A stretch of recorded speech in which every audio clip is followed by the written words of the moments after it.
السلام علیکم۔ ویڈیو دیکھنے سے پہلے سبسکرائب شیئر کریں اور بیل آئیکن کلک کرنا مت بھولیں۔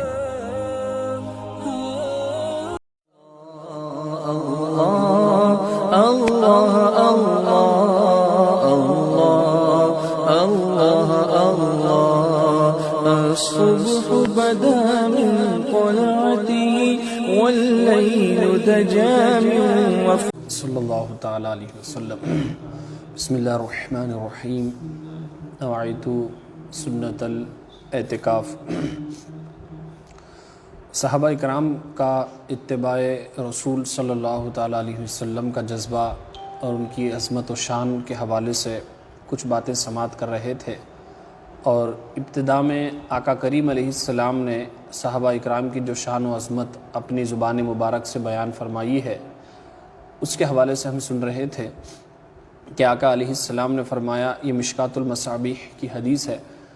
میرے صحابہ ستاروں کی طرح ہے، تم ان میں سے جس کی بھی پیروی کرو گے ہدایت پا جاؤ گے۔ ایک بڑی مشہور حدیث ہے،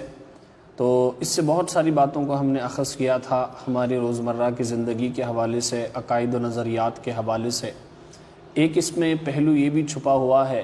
کہ ایک بڑا، ایک لیڈر، ایک قائد، ایک وہ شخص جس کے ماتحت بہت سارے لوگ کام کر رہے ہیں، وہ یا پھر ایک کسی تنظیم سے، کسی تحریک سے، یا پھر کسی بھی بڑی جماعت سے تعلق رکھنے والا بڑا امیر ہو، تو اس کو کیسا ہونا چاہیے؟ اس کی ایک صفت یہ بھی ظاہر ہوتی ہے کہ آقا کریم علیہ السلام نے اپنے سے کم درجے، یقیناً صحابہ اکرام، صحابی جو ہوتا ہے وہ نبی کے مقام و مرتبے اور درجے سے کم ہوتا ہے، لیکن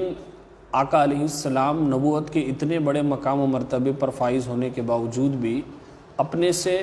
کم درجے، یعنی اپنے غلاموں کو آقا کریم علیہ السلام ان کی شان بیان کر رہے ہیں، ان کی تعریف کر رہے ہیں۔ یہ ایک سب سے بڑی شان ہوتی ہے ایک قائد کی، ایک لیڈر کی، کہ اپنے سے جو چھوٹے ہوتے ہیں، ہمارے سے جو چھوٹے ہوتے ہیں، اگرچہ ان کے اندر کچھ خطائیں، کچھ کوتاہیاں ہو،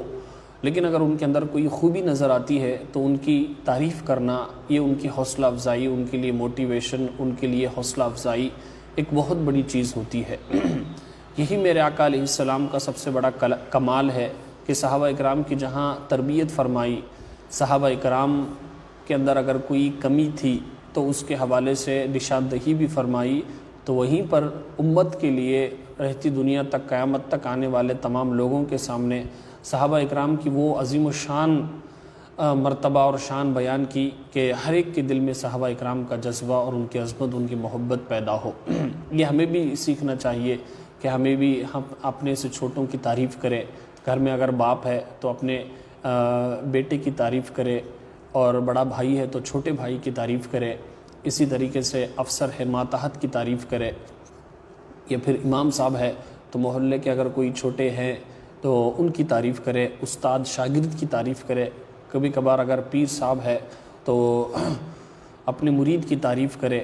اور واقعی اس میں جھوٹی تعریف نہ ہو، واقعی حقیقت ہو اس میں، اور مقصود جو ہے ان کو ان کے اندر حوصلہ افزائی، ہمت پیدا کرنا ہو۔ یہ نہ ہو کہ ان کے اندر کوئی خرابی پیدا ہو، تکبر ہو، یا پھر پیسے کے لیے یا پھر کسی دنیاوی فائدے کے لیے ان کی تعریف کرے، ایسا نہ ہو۔ ایک تو یہ چیز، اور یہ اللہ تبارک و تعالیٰ کو بھی پسند ہے۔ اب دیکھیے، اللہ تبارک و تعالیٰ خود خالق و مالک ہے، لیکن خود اپنے محبوب کی تعریف کرتا ہوا نظر آتا ہے، اور آقا کریم علیہ السلام تمام انبیاء سے افضل ہے، اور تمام انبیاء کے سردار ہیں، تمام انبیاء کے امام ہیں، اس کے باوجود بھی صحابہ اکرام کی شان بیان کرتے ہوئے نظر آتے ہیں۔ یہ ہمارے اندر ہونا ضروری ہے کہ ہمارے سے جو چھوٹے ہیں تو ان کی ہم کبھی کبھار تعریف کریں، ان کی کوئی اچھائی نظر آئے تو ان کی حوصلہ افزائی کریں، ان کو انکریج کریں۔ اب آپ خود سوچیں، جب آقا علیہ السلام نے یہ جملے فرمائے ہوں گے کہ میرے صحابہ ستاروں کے مانند ہے، جس کی بھی پیروی کرو گے تو ہدایت پا جاؤ گے، تو کس قدر صحابہ اکرام کو خوشی میسر ہوئی ہوگی، کس قدر صحابہ اکرام کے اندر ایک عظمت، شان، ایک محبت پیدا ہوئی ہوگی، اور کس قدر صحابہ اکرام خوش ہوئے ہوں گے کہ میرے آقا علیہ السلام، ہمارے آقا ہماری تعریف کر رہے ہیں۔ کس قدر ان کے جذبے کے اندر اور ان کی ہمت کے اندر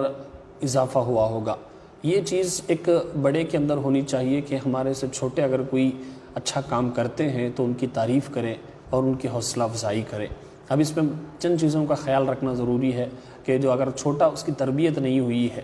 تو ہو سکتا ہے کہ اگر اس کے منہ کے سامنے اگر آپ تعریف کریں گے تو اس کے اندر عجب، خود پسندی، تکبر آ جائے۔ تو پہلے اس کی تربیت کرے، اس کے بعد اس کی تعریف کرے، تو ہو سکتا ہے کہ وہ گمراہ نہ ہو، اس کے اندر تکبر وغیرہ نہ ہو، نمبر 1۔ نمبر 2 بات یہ کہ براہ راست اس کے سامنے ایسی تعریف نہ کریں، کبھی کبھار کر لیں تو اچھا ہوگا، بار بار تعریف نہ کریں ایک، اور جو حقیقت ہے وہی کریں، جھوٹی تعریف نہ کریں۔ اس نے اگر ایک کام کیا ہے تو اسی کام کی تعریف کریں، اس میں مبالغہ آرائی نہ ہو،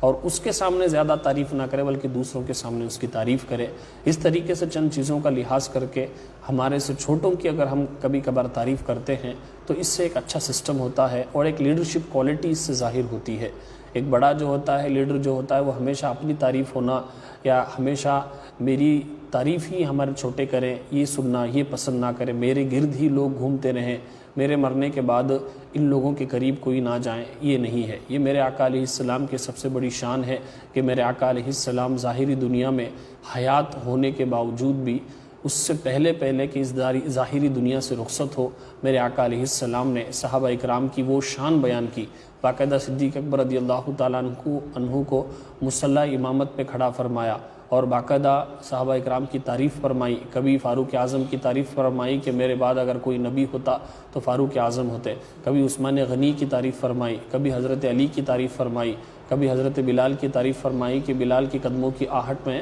جنت میں سن رہا ہوں۔ اس طریقے سے میرے آقا علیہ السلام نے صحابہ اکرام کی وہ تعریف فرمائی جس کی وجہ سے صحابہ اکرام کا وہ جذبہ، وہ محبت رسول، وہ عشق رسول اور دین پر مر مٹنے کا جذبہ میں اور زیادہ اضافہ ہوا۔ یہی چیز ہے کہ ہر بڑے کو اختیار کرنی چاہیے کہ اگرچہ کچھ غلطیاں ہو، صحابہ اکرام کے اندر، صحابہ تو یقیناً صحابہ کی طرف گناہ کو منسوب کرنا یہ بہت بڑی بے ادبی ہے، لیکن صحابہ معصوم نہیں تھے۔ انبیاء اور فرشتے معصوم ہوتے ہیں، صحابہ محفوظ ہوتے ہیں، اور جو ہے صحابہ اکرام سے اجتہادی خطا ہوئی ہے، گناہ کی نسبت ہم نہیں کریں گے ادب کی وجہ سے، لیکن صحابہ کے اندر جو اختلافات، چھوٹی چھوٹی باتیں تھیں، اس پر میرے آقا علیہ السلام نے کبھی بھی ان کی معاذ اللہ ان کی غلطیوں کو نکال کر عزت نہیں نکالی۔ اب دیکھیں فاروق اعظم رضی اللہ تعالیٰ عنہ نے توریت کا ایک نسخہ لے کر آقا علیہ السلام کی بارگاہ میں آ کر پڑھنے لگے، اصلاح فرمائی لیکن ان کی بے عزتی نہیں کی تمام لوگوں کے سامنے۔ اسی طریقے سے وحشی رضی اللہ تعالیٰ عنہ، اسلام لانے سے پہلے امیر حمزہ رضی اللہ تعالیٰ عنہ کو انہوں نے شہید کر دیا تھا، لیکن اسلام لائے، معاف کر دیا۔ تو یہ ایک بڑے کی ہونی چاہیے کہ بڑے کی عادت، بڑے کے اندر یہ صفت ہونی چاہیے کہ ہمارے سے چھوٹا اگر کوئی غلط کام کرے تو اس کی بے عزتی کرنے کے بجائے، اس کی عزت کی دھجیاں اڑانے کے بجائے اس کی اصلاح کر کے اس کی پردہ پوشی فرمائے، اور دوسری طرف جو ہے اگر اس کے اندر کوئی اچھائی دکھائی دے تو اس کی حوصلہ افزائی کرے۔ لیکن ہمارے ہاں بالکل الٹا ہوتا ہے، ہمارے سے چھوٹا اگر آگے بڑھنے لگے تو ہمیں اس کی ٹانگ کھینچتے ہیں، اس کو ہم تانا مارتے ہیں، کیا تھا تو، میری وجہ سے آیا سو تو، میری وجہ سے یہ سب تجھے ملیا سو، میں ہے کو تو تجھے دیا سو، میں سکھایا سو تجھے، بسر گیا کیا؟ تو ایسے سب جملے احسان جتانا یہ سب کرتے ہیں، یہ بھی چیزیں نامناسب ہیں۔ بلکہ آقا علیہ السلام اگر آپ دیکھیں گے تو خود صحابہ کا احسان ارشاد فرماتے ہیں۔ وہ جو حدیث ہے جس میں فرمایا کہ میں نے ہر ایک کا احسان چکا دیا ہے، لیکن صدیق اکبر رضی اللہ تعالیٰ عنہ کا احسان میدان محشر میں اللہ تبارک و تعالیٰ عطا فرمائے گا، حدیث کے یہ مفہوم ہے۔ تو یہ چیزیں اگر ہم سمجھیں گے تو یقیناً یہ ایک